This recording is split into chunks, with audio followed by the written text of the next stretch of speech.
Property Law Pas FM bersama Erwin Kalo dari Erwin Kalo & Co. Property Lawyers. Mitra bisnis Pas FM, selamat berjumpa lagi dengan saya Erwin Kalo di acara Property Law. Hari ini kita akan membahas tentang sertifikat kepemilikan di apartemen. Saya yakin mitra bisnis banyak sekali yang sudah membeli apartemen tapi sertifikatnya kok nggak jadi-jadi. Sertifikatnya kok lama sekali, bahkan tahunan. Ya, ada apartemen yang sudah 5 tahun tidak ada sertifikatnya. Nah, supaya menghilangkan rasa penasaran itu, saya ingin menjelaskan tentang kenapa sertifikat di apartemen itu lama. Lamanya itu karena beberapa faktor. Yang sering kali itu adalah disebabkan oleh faktor perizinan.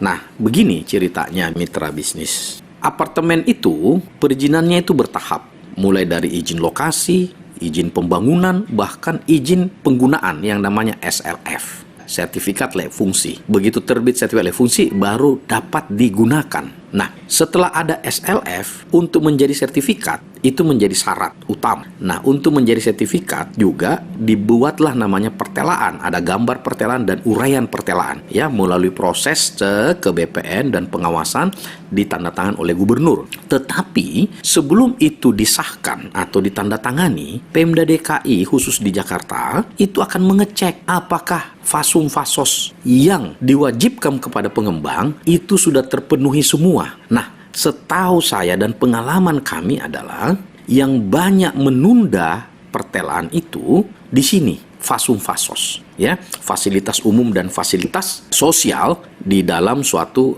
pembangunan. Nah, fasum-fasos ini memang wajib ditekankan karena logikanya begini. Kalau Anda bangun misalnya apartemen dan misalnya ada 2.000 penghuni baru di situ, tentunya penghuni itu kan butuh tempat ibadah, tentu butuh tempat untuk anak sekolah, terutama TK, ya. Jadi itu ada range-nya. Misalnya 1.000 kakak harus ada tempat ibadah, 5.000 kakak bahkan harus ada sekolah, ya, SD misalnya. 10.000 kakak harus ada taman pemakaman umum. Nah, itulah dia, makanya termasuk pembangunan apartemen, di situ ada kewajiban-kewajibannya, misalnya melebarkan jalan. Karena kalau ada pembangunan apartemen 2.000 kendaraan yang akan baru melewati itu, tentu jalannya kan harus diperlebar. Nah, yang kedua adalah drainasenya. Ada 2.000 apartemen yang buang air di situ, kan pasti drainase atau selokannya kan harus diperbesar. Kalau enggak dia melebar. Nah, ini logika kenapa fasum-fasos itu wajib hukumnya setiap pembangunan properti, baik di apartemen maupun di landed house. Karena adanya pertambahan volume, ya, penduduk, transportasi, sampah, air, dan lain-lain sebagainya. Nah, persoalannya mitra bisnis di sini adalah ya, aparat Pemda kita itu kacamata kuda. Artinya ini tidak bisa tolak.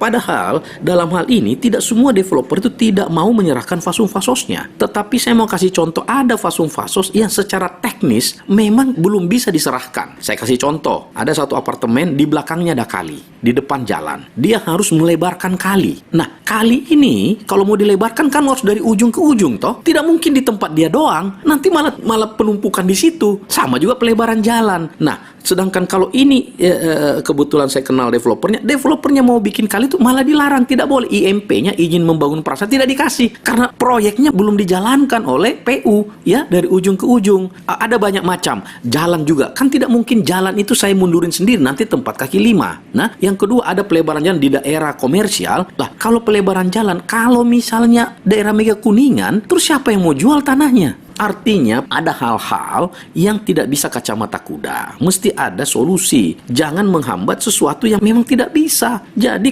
kalau memang fasum-fasos itu realitanya secara fisik dapat dilaksanakan, ya dipaksakan. Tetapi kalau memang tidak bisa, jangan dipaksakan dilaksanakan. Pemda DKI ini kita himbau untuk melihat itu secara objektif. Jadi saya kira di sini memang solusinya adalah kebijaksanaan dari Pemda melihat apakah penundaan pertelaan itu, pengesahan pertelaan itu karena memang developernya yang bandel, yang tidak mau melaksanakan, atau memang karena masalah teknis, dia mau tapi teknisnya tidak bisa. Poin saya hari ini mitra bisnis bahwa kenapa sertifikat itu lama, bukan karena developer menunda-nunda. Ada bilang, oh itu ditunda-tunda developer karena sertifikatnya dijaminkan ke bank. Itu ada yang begitu, tetapi kecil kemungkinan. Jadi perizinan yang belum selesai, tidak sepenuhnya kesalahan developer developer. Ada kesalahan developer, ada ya. Misalnya dia rubah-rubah bentuk, itu membuat lama, ya toh. Tetapi yang setahu saya bahkan sudah tidak berubah pun itu belum terbit. Sudah dipakai 5 tahun pun belum terbit sertifikatnya karena izinnya belum lengkap. Memang ada satu hal lagi, contoh kalau dia dalam porsi besar, itu kan dia tunggu semua lama. Jadi ini butuh solusi-solusi sebenarnya bisa parsial ya. Pertelan itu tidak harus menunggu suatu lingkungan itu